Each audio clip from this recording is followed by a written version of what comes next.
एक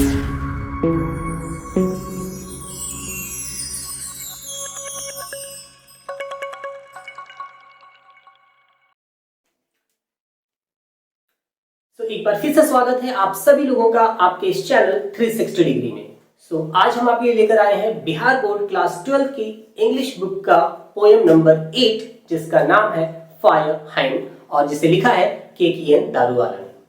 के.की.एन. दारूवाला के बारे में कुछ जानते हैं।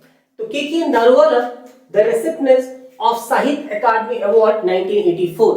के.की.एन. दारूवाला एक ऐसे पोएट है जिन्हें साहित्य अकादमी अवार्ड से नवाजा जा चुका है, दिया जा चुका है, सम्मानित किया जा चुका है और उन्हें ये अवार्ड जो है वो 1984 में दिया गया था। साहित्य अकादमी अवार्ड एक ऐसा अवार्ड है जो कि ऐसे लोगों को दिया जाता है जिन्होंने लिटरेचर में बहुत ही अच्छा कार्य किया है। एंड कॉमनवेल्थ पोएट्री अवार्ड, और साथ ही साथ इन्हें कॉमनवेल्थ पोएट्री अवार्ड भी दिया गया है। Is a landscape poet of eminence and well known writer of short stories. Is a landscape poet, ये एक लैंडस्केप पोएट है। लैंडस्केप पोएट कहने का मतलब क्या है? लैंडस्केप पोएट कहने का मतलब है कि ऐसा कोई भी पोएट जो कि नेचर की ब्यूटी से बहुत ज्यादा प्रभावित होके अपनी पोएम्स लिखता है, उसको हम लैंडस्केप पोएट के नाम से जानते हैं। तो इन्हें लैंडस्केप पोएट कहा जाता है क्योंकि ये नेचर के बारे में और नेचर की ब्यूटी के बारे में बहुत ज्यादा लिखते हैं। Is a landscape poet of eminence and well-known writer of short stories. ये बहुत ही eminence है, यानी बहुत ही superior level के पोएट हैं और ये साथ ही साथ जाने जाते हैं अपनी शॉर्ट स्टोरीज के लिए भी। His poetry is in his own words. ये अधिकतर जो पोएम है ये अपनी भाषा में ही लिखा करते हैं। A totally impressionistic recording of subjective responses. और इनकी जो पोएट इनका जो पोएम होता है उनमें वो काफी ज्यादा प्रभावशाली होती है। उनमें जो वर्ड्स इस्तेमाल किए जाते हैं, उनमें जो शब्द इस्तेमाल किए जाते हैं, जो शब्दावली इस्तेमाल की जाती है वो काफी प्रभावशाली होती है। He claims his poems to be rooted in the rural landscape and hence earthy. ये कहते हैं इनका मानना है या कहा जाता है कि इनकी जितनी भी पोएम्स होती हैं वो सारी की सारी रूरल लैंडस्केप में, यानी कि गांव वाले इलाके में या फिर ऐसा इलाका जहां पे नेचर बहुत ज्यादा या प्लांट्स बहुत ज्यादा पाए जाते हैं वहां लिखी जाती है, उससे इंस्पायर होती है। इसीलिए इनके पोएम्स को अर्दी कहा गया है, यानी जमीन से जुड़ा हुआ कहा गया है। Next, his son's sophistication as he thinks that his son's sophistication, sons कहने का मतलब है मना करना, रोक देना, बंद कर देना, अवॉइड करना। तो ये अवॉइड करते हैं, ये नहीं मानते, ठीक है। क्या नहीं मानते ये, सॉरी। तो his son's sophistication, लोगों की जो सोच है, जिस तरह की आजकल के लोगों की सोच है, जो मॉडर्न सोच है, ये उसके अकॉर्डिंग काम नहीं करते, ये उसको अवॉइड करते हैं। ये अपने द्वारा, इनको जो खुद से फील होता है, ये उस चीज को अपने पोएम में प्रस्तुत करते हैं। His son's sophistication as he thinks that it is, ऐसा क्यों करते हैं वो? As he thinks that it is, ऐसा क्यों करते हैं वो? It is while adding gloss takes away the power of verse. While adding gloss, ये मानते हैं, इनका मानना है कि ग्लॉस यानी कि कविता में चमक धमक का प्रयोग करने से, कविताओं में चमक धमक का प्रयोग करने से takes away the power of the verse, कविता की सारी शक्ति को ये कम कर देता है, यानी कि कविताओं में हमें बहुत ज्यादा चमक धमक का इस्तेमाल नहीं करना चाहिए। The themes of his poetry are love, death, domination, cynicism, plight of human society and violence. इनकी जो कविताएं होती हैं वो किस पे आधारित होती है? तो इनकी कविताएं लव पे, डेथ पे, डोमिनेशन पे, साइनिज्म यानी कुटिलता पे, एक दूसरा plight of human society and violence, और आज का जो समाज है उसकी जो दुर्दशा हो रही है उस पे ये काफी ज्यादा पोएम इनका बेस्ड होता है। He writes with intensity and vigor involved in poetic creation. He writes with intensity, ये बहुत ही ज्यादा गहराई के साथ लिखते हैं, बहुत ही सोच समझ के लिखते हैं। एंड विगर, और बहुत ही ताकतवर शब्दावली का प्रयोग करते हैं। Involve in his poetic creation, अपने पोयम को बनाने में ये बहुत ही ज्यादा ताकतवर शब्दावली का प्रयोग करते हैं। Since he had been in police service, violence is unavoidable. बहुत सही कहा गया कि चूंकि ये पुलिस एकेडमी में भी पुलिस सर्विस में भी ये रह चुके हैं, इसीलिए वॉयलेंस की थोड़ी बहुत झलक तो इनके पोयम में आ ही जाती है। इनके पोयम में वॉयलेंस, इनका पोयम जो है वो वॉयलेंस से दूर नहीं रह सकता। His important volumes of verse include Under Orion 1970, इनके कुछ महत्वपूर्ण कार्य हैं। अंडर ओरियन जो कि 1970 में लिखा था उन्होंने, एप्रिएशन इन अप्रैल जो कि 1971 में लिखा था, एंड क्रॉसिंग ऑफ रिवर जो कि उन्होंने 1976 में लिखा था। सो ये था के.एन. दारूवाला के बारे में। अब हम पढ़ेंगे फायर हिम के बारे में। तो आइए बात करते हैं अपने इस पोयम के बारे में जिसका नाम है फायर हिम। हिम का मतलब बेसिकली होता है मंत्र उच्चारण करना, या फिर किसी के बारे में अच्छी बातें बोलना, या फिर गीत गाना। तो यहाँ पे जो पोएट है वो पूरे पोयम में आग के बारे में बातें कर रहा है, इसीलिए इस पोयम का नाम जो है वो फायर हिम रखा गया। और इस पोयम में जो पोएट है वो एक जोरास्ट्रियन है। जोरास्ट्रियन कहने का मतलब है पारसी। अगर आप रिलेट करना चाहो कि पारसी कौन होते हैं, तो आपको ध्यान हो कि धमाल मूवी एक आई थी, फर्स्ट वाली धमाल मूवी, जिसमें संजय दत्त, अरशद वारसी थे। तो उसमें एक कैरेक्टर थे बोमन ईरानी नाम के। तो उनका जो लैंग्वेज था वो कुछ अलग ही था। कुछ इस प्रकार का उनका लैंग्वेज था कि अरे पप्पा नहीं, पप्पा जी बोल, पप्पा जी। तो अगर आप रिलेट करना चाहो तो वो जो कैरेक्टर है वो एक पारसी का कैरेक्टर था। तो पोएट जो है वो भी एक पारसी है, और पारसी में एक बहुत ही अलग सा रूल रेगुलेशन है कि वो जब भी पारसी में कोई किसी की डेथ होती है तो वो अपनी डेड बॉडीज को जो है जलाते नहीं है। वो अपनी डेड बॉडीज को एक खुले मैदान में छोड़ देते हैं, जहां पे चील कौवे आकर उसकी बॉडी जो है वो नोच नोच कर उसको खा जाते हैं। बेसिकली उनका मानना ये है पारसी लोगों का कि मरते मरते भी अगर आप किसी का भला कर सको तो आप करके जाओ। ओके, तो आइए अब बात करते हैं अपने पोयम के बारे में। The burning ghat erupted phosphorescence. ये पोयम जो है वो एक बर्निंग घाट के बारे में भी है, यानी एक ऐसी जगह जहां पर मुर्दों को जलाया जाता है। तो ये पोयम जो है वो उस एक घाट के इर्द गिर्द घूम रही है। तो पहली लाइन कहती है हमसे कि द बर्निंग घाट इरप्टेड फॉस्फोरेंस।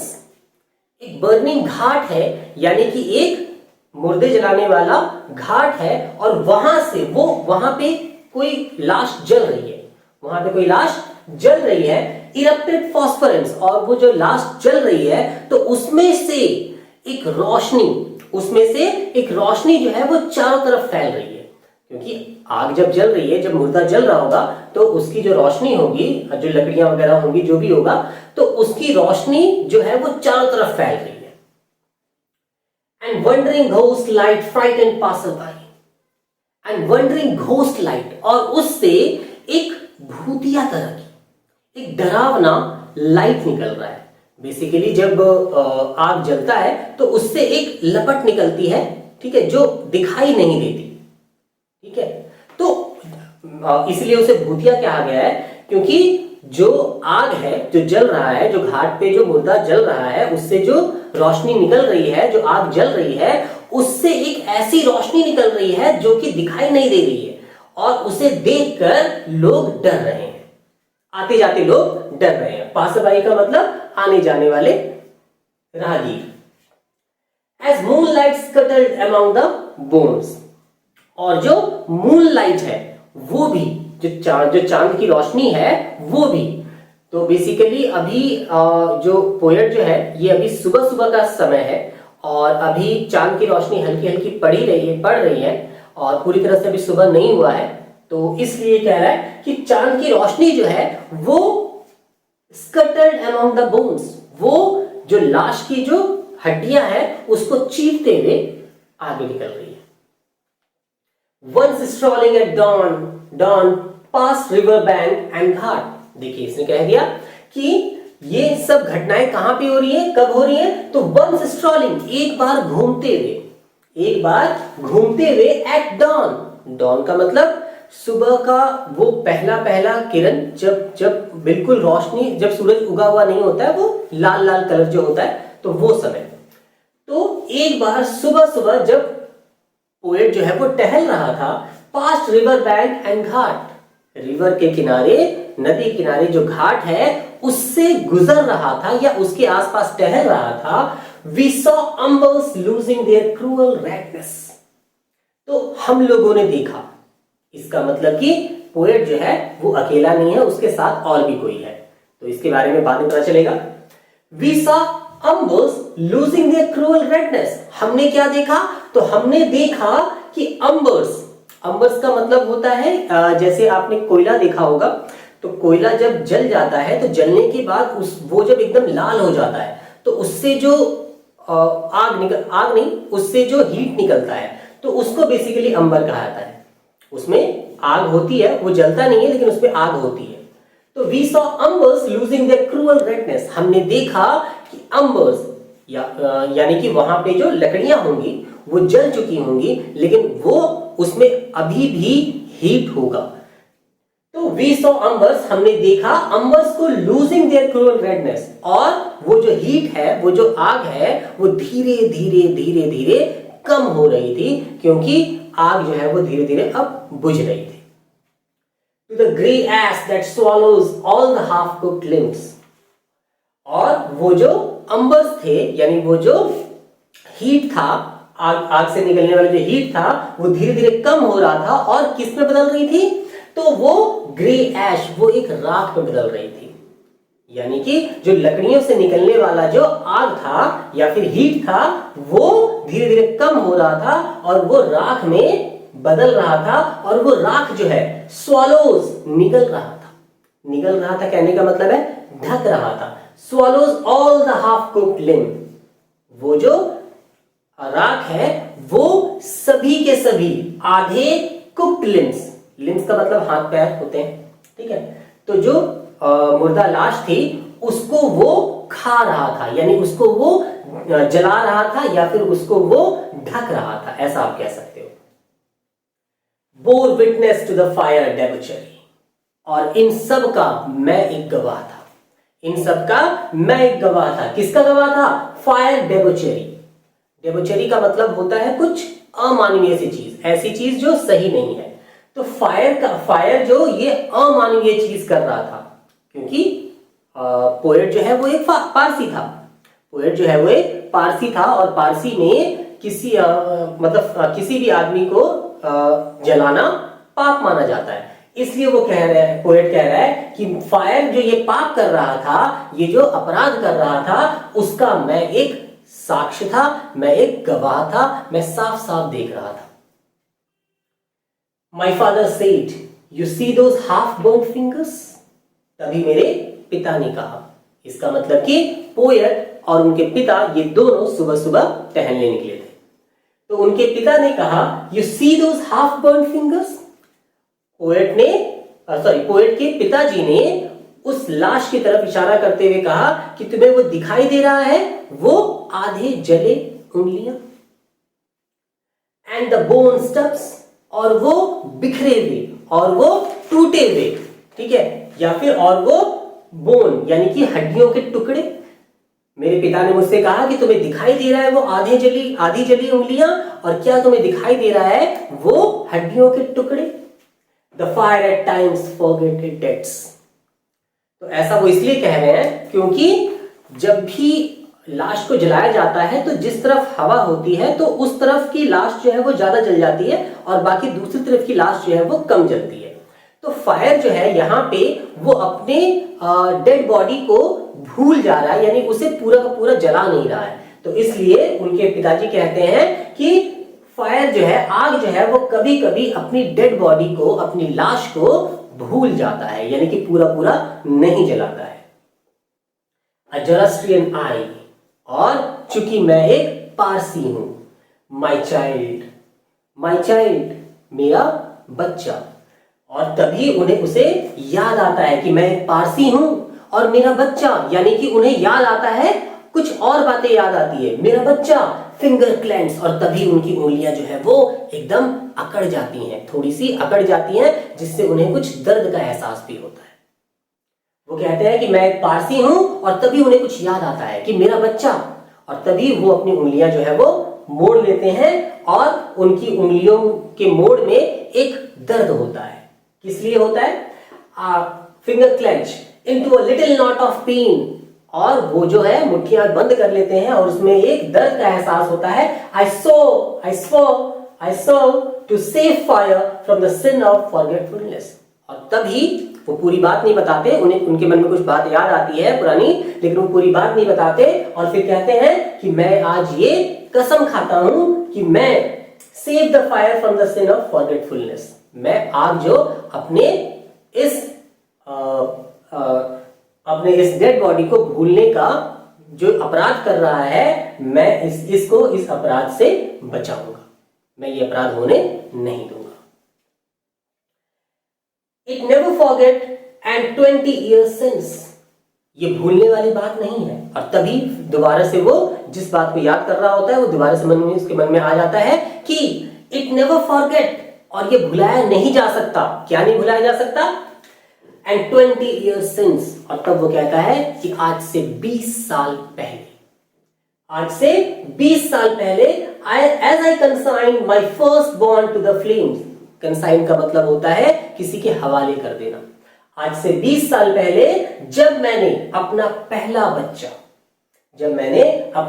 बच्चा आग के हवाले कर दिया था। उनका जो पोएट का जो पहला बच्चा था, वो उनकी अप्राकृतिक घटनाओं के कारण डेथ हो गई थी, और इसलिए उन्होंने अपने बच्चे को जला दिया था मरने के बाद। लेकिन हालांकि वो चूंकि ये पारसी है, जलाना उनके धर्म के अनुसार पाप माना जाता है, लेकिन उन्होंने अपने बच्चे को क्यों जलाया? Because the nearest tower of silence was 1000 miles, क्योंकि जो सबसे पास का टावर ऑफ साइलेंस था। टावर ऑफ साइलेंस क्या होता है? टावर ऑफ साइलेंस एक ऐसी जगह होती है जो कि पत्थर की बनी होती है, और वो एक मैदान की तरह होता है, और उसके बीच में खाली जगह होती है। तो वहां पे पारसी लोग जितनी भी डेड बॉडीज हैं वो उस मैदान में जाके छोड़ देते हैं, और वहां से वापस चले जाते हैं, और उसके बाद फिर चील, कौवे और जो भी पक्षी वगैरह है वो उस डेड बॉडी को नोच नोच के खाकर खत्म कर देते हैं।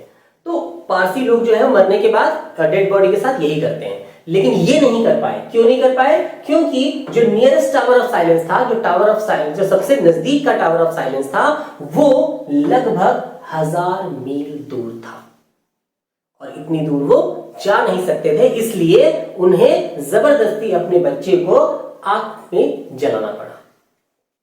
Next, The fire him said to me, "You stand forgiven." और जब मैंने उसे जला दिया तो उन्हें ऐसा एहसास हुआ कि आग जो है वो मुझसे कह रहा है कि You stand forgiven, जाओ मैंने तुम्हें माफ किया। तुम एक पारसी हो, तुम्हारे यहां आग में जलाना पाप माना जाता है, तुमने एक पाप किया है, लेकिन जाओ मैं आज तुम्हें इस पाप से मुक्त करता हूं, मैं तुम्हें माफ करता हूं। ब्रोकन गेट रिबेलियस, और आज फिर वो आज की बात याद करता है कि आज मैं टूटा हुआ तो हूं, लेकिन रिबेलियस, मेरे अंदर विद्रोह की भावना अभी तक है। मैंने तो एक पाप किया, मैंने अपने बच्चे को आग के हवाले कर दिया, मैंने एक पाप किया, लेकिन जो आग ने मुझे माफ करने का पाप किया है उसके लिए मैं खुश नहीं हूं, मैं ब्रोकन हूं, मैं टूटा हुआ हूं, लेकिन विद्रोह करता हूं, आग के खिलाफ विद्रोह करता हूं। आई सो दिस टाइम, और आज मैं फिर से ये कसम खाता हूं कि to save it from the sin of forgiving, कि मैं आज ही मैं कसम खाता हूं कि मैं आग को फिर किसी को माफ करने का अपराध नहीं करने दूंगा। यानी कि आग ने जो पारसी को, मुझ जैसे पारसी को माफ करने का अपराध किया है, क्योंकि मैंने अपने बच्चे को आग में जला दिया था, ये अपराध मैं इस आग को दोबारा करने नहीं दूंगा। कहने का मतलब ये है कि मैं दोबारा कभी किसी डेड बॉडी को आग के हवाले नहीं करूंगा।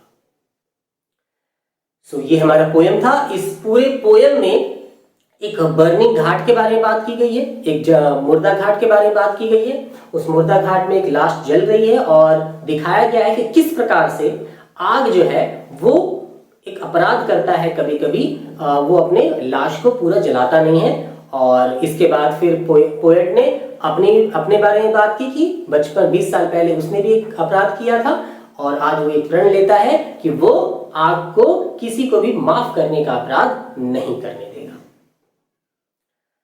ओके, तो ये था हमारा पोयम। और अब आते हैं हम इससे एराइज होने वाले क्वेश्चन के बारे में थोड़ा पढ़ लेते हैं। तो इससे क्या क्या क्वेश्चन आ सकता है। तो पहला क्वेश्चन जो इससे आ सकता है कि पहला क्वेश्चन नंबर लाइन नंबर 4 से आ सकता है। One strolling at dawn past river bank and ghat. एक बार जब वो सुबह सुबह, ठीक है, तो क्वेश्चन ये आ सकता है कि वो लोग किस समय पोएट और उसके पिता जो है वो किस समय घाट की तरफ गए थे। तो एट डॉन, ठीक है, और घाट किसके किनारे था, तो रिवर बैंक के किनारे था। ये भी एक क्वेश्चन आ सकता है। दूसरा क्वेश्चन जो है वो क्या आ सकता है, दूसरा क्वेश्चन ये आ सकता है कि my father said you see those half burned fingers. मेरे पिताजी ने कहा कि तुम्हें वो अध जली उंगलियां नजर आ रही हैं। तो पोएट के पिता ने पोएट से क्या कहा था, तो पोएट के पिता ने कहा था you see those half burned limbs. और उसके बाद तीसरा क्वेश्चन क्या आ सकता है, तीसरा क्वेश्चन ये आ सकता है कि तीसरा क्वेश्चन ये एराइज हो सकता है यहां से कि पोएट ने किस चीज की कसम खाई थी। तो the poet so to save fire from the sin of forgetfulness, ये इसका आंसर हो सकता है। उसके बाद चौथा क्वेश्चन इसमें आ सकता है कि आज से कितने साल पहले उसने अपने बच्चे को आग के हवाले किया था। तो आंसर इज 20 इयर्स। और इससे ये भी क्वेश्चन आ सकता है कि उसने अपने किस बच्चे को आग में जलाया था। तो फर्स्ट बॉर्न बेबी, जो पहला बच्चा था उसको जलाया था।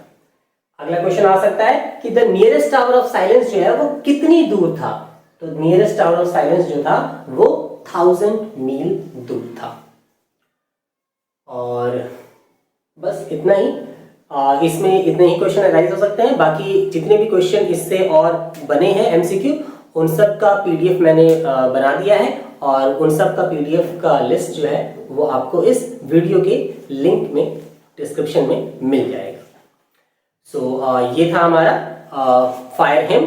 सो अगर आपको ये वीडियो अच्छा लगा हो तो प्लीज इसे लाइक करें और सब्सक्राइब करें। और तब तक मिलते हैं एक नए एपिसोड में एक नए पोएम के साथ। तब तक के लिए धन्यवाद। अगर आपको हमारे वीडियो में कुछ भी गलत लगा हो या मिसिंग लगा हो तो हमें कमेंट सेक्शन में जरूर बताएं। हम अगले वीडियो में ठीक करने का प्रयास करेंगे।